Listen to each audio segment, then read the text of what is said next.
Po, nëse flasim për SBA-n, atëherë duhet kemi parasysh që SBA-ja vit pas viti ka udhëhequr një politikë më izolacioniste dhe kjo është reflektuar, domethënë, edhe nëse shohim dialogun Kosovë-Serbi, qysh më herët, domethënë, primatin e ka pas Bashkimi Evropian, edhe gjatë administratës Biden, por edhe më herët SBA-ja nuk e ka pasur primatin në dialog dhe e ka mbështetur dialogun. Dhe formalisht, domethënë, kjo situatë do të vazhdoj. Edhe nëse shohim vetë administratën amerikane, në bazë të deklaratave publike aty shihet që me Ballkanin Perëndimor merret Departamenti i Shtetit dhe jo shtëpia e bardhë, që tregon se Ballkani Perëndimor nuk është prioritet shumë i lartë, që faktikisht është lajm i mirë, sepse nuk do të dëshironin që papritmas të bëhet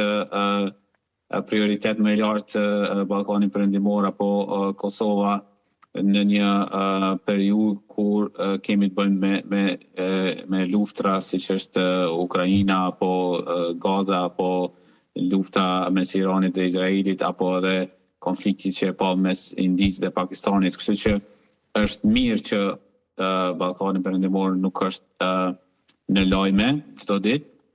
dhe rrjedhimisht nuk mund të pritet ndonjë angazhim i drejtë për drejtë apo urgjent për të arritur një marrëveshje të re apo për të arritur implementim të marrëveshjeve. Paka shumë do të vazhdoj kjo qasja ku rolin e ndërmjetësuesit apo lehtësuesit e ka BE-ja dhe vazhdon ajo qasja që gjithçka varet prej palëve dhe nuk ka imponime, domethënë ajo çka palët arrin në dialog, pra ajo për të cilën pajtohen, ajo do të kërkohet të implementohet dhe kjo qasje pra do të vazhdoj. Ajo çka mund të shpresojmë është që të ketë një mirë kuptim të rolit të ri të vetë BE-s dhe Britanisë Madhe pas ndryshimeve të fundit në politikën ndërkombëtare, ku vetë shtetet e BE-s apo Evropa në përgjithësi detyrohet që të krijojë autonomi strategjike dhe kjo nënkupton që duhet ketë një pozicion më të fortë edhe karshi Ballkanit Perëndimor dhe rrjedhimisht mund të pritet një ndoshta forcim i qasjes ndaj Ballkanit Perëndimor, ku mund të ketë ndoshta sqarim, ndoshta edhe pse ndoshta jo forcim të shkopit, përdorim të shkopit jo vetëm karrotave për Serbinë, por të paktën një kërkesë për